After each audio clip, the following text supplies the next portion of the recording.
Khoảng ngày đường xa xôi, một chút thời gian thì giờ quý báu của mình để cùng nhau có mặt tại trung tâm bữa tiệc sân khấu yêu thương hạnh phúc để cùng nhau dâng tặng cho đại gia chủ của ngôi nhà mới hạnh phúc của chúng tôi trong việc trưa ngày hôm nay. Và trong một khoảnh khắc đặc biệt yêu thương hạnh phúc ngoài đây, và có để mất thời gian của tất cả quý vị nữa, xin mời tất cả quý vị chúng ta sẽ cùng nhau gác lại những câu chuyện tâm tư tình cảm của mình, hướng mắt về sân khấu để chào đón chủ nhân của bữa tiệc ngôi nhà mới ngày hôm nay. Xin được trân trọng kính mời bố Lò Văn Hùng cùng với mẹ Đường Thị Ngoan trở lại với trung tâm bữa tiệc sân khấu của chúng tôi để ra mắt tới sự diện đông đủ của tất cả quý vị. Xin được trân trọng kính mời.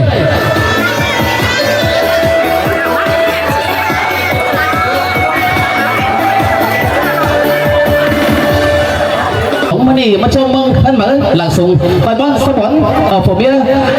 lúc nãy bảo mà nó thay cả đời luôn là cả sò kính mơi và toàn thể quý vị gia đình yêu thương mình ơi,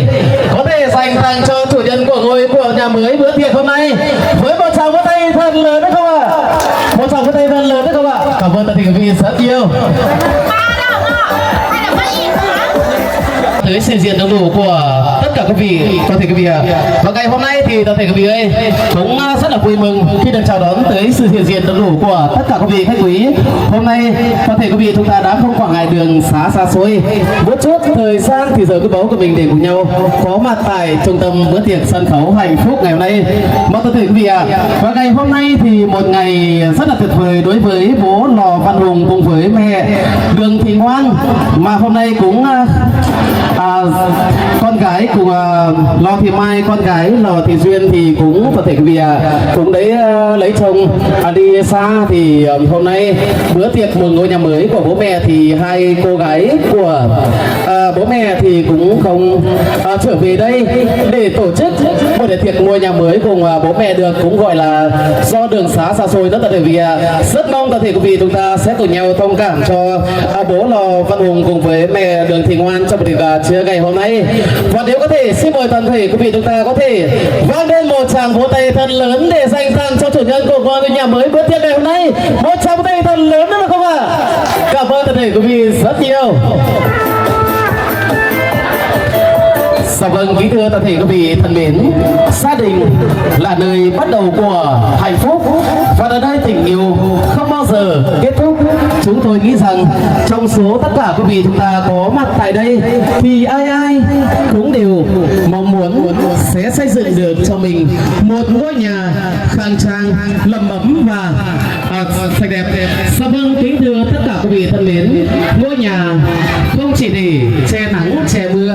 ngôi nhà còn để cho tất cả những thành viên trong gia đình mình sẽ lui về sau những ngày dài lo toan của công việc. Và ngày hôm nay chúng ta đã và đang có mặt tại đây để cùng nhau chứng kiến cho những điều tuyệt vời như vậy, khi gia đình bố Lò Văn Hùng cùng với mẹ Lương Thị Ngoan cũng đã nỗ lực suốt bao nhiêu năm qua. Bố mẹ cũng đã dành dụng được một khoản tiền nhỏ nhỏ, xây dựng được cho tất cả những thành viên trong gia đình mình một ngôi nhà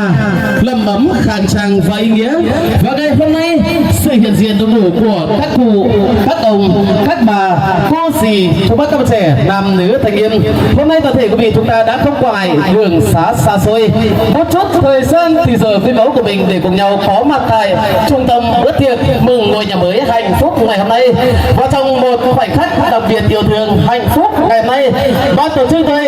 xin được vui mừng trân trọng tuyên bố buổi tiệc mừng tân gia đại cát dành tặng cho bố Lò Văn Hùng cùng với mẹ Đường Thị Ngoan xin chính thức được bắt đầu. Một tràng vỗ tay của tất cả quý vị để chúc mừng.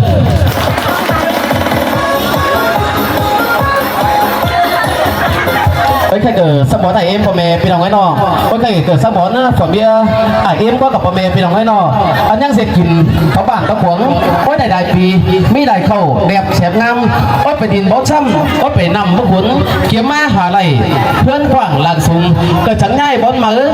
Ôi sớ bón bì cờ bát kín sờ po sửa mẹ sửa ai sửa em sửa phi sửa nông của mẹ phi đồng bản cuống mỡ của mẹ phi đồng ấy nọ. Sắp bón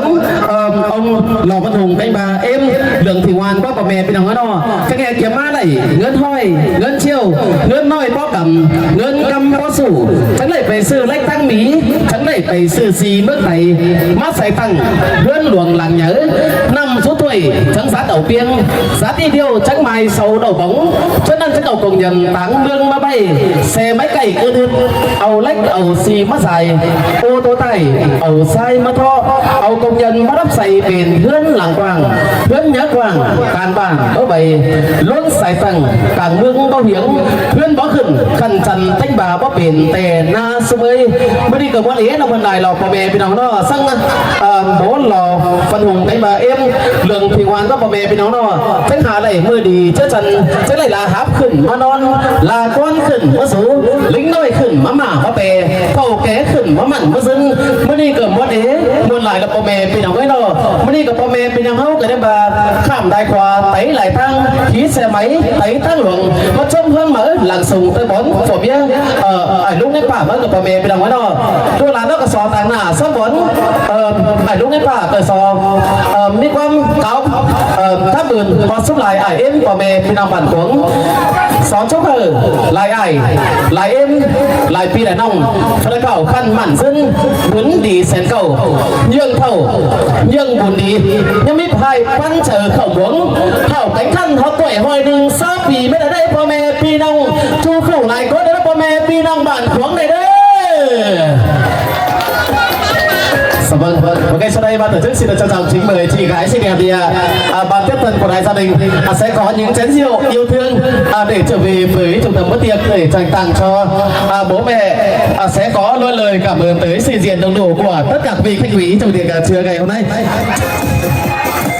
Có thể ở sau món này em bò mè bên nào đó mà đi gặp bò mè bên nào hâu có chút thời gian nó kèn tòm thỏ muôn sau món này em chảo hơn anh mới chén lẩu nồi nừng sò tắc sò nhó ở sau món này bọn em bò mè bên nào đó chén lẩu nồi coi trứng cẩn nho cuông phanh côn bắt trừ khổng nồi thành coi thế mà phanh cả nơi bò mè bên nào bản khổng này nữa ao cần sát nổi bò mè bên nào ấy sau món này em chảo hơn anh mới chén lẩu nồi nừng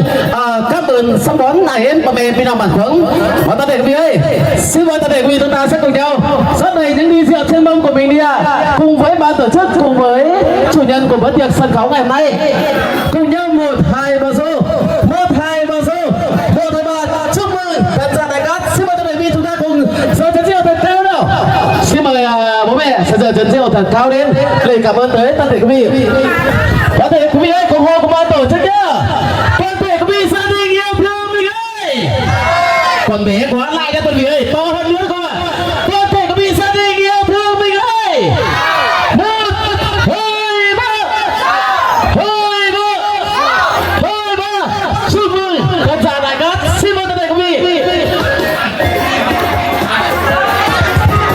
học hẳn đây bố mẹ bị đồng nữa số đi với đồng yên số xiềng sang thả bên chết thế này xảy nhất thần hảo chu hắn chu bón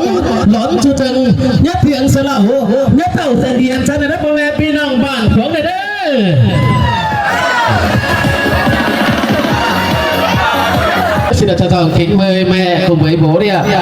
Hai bác sẽ trở lại với trung tâm bữa tiệc sân khấu để cảm ơn tới sự hiện diện đông đủ của tất cả quý vị đi ạ. Xin được trân trọng kính mời bố mẹ đi ạ.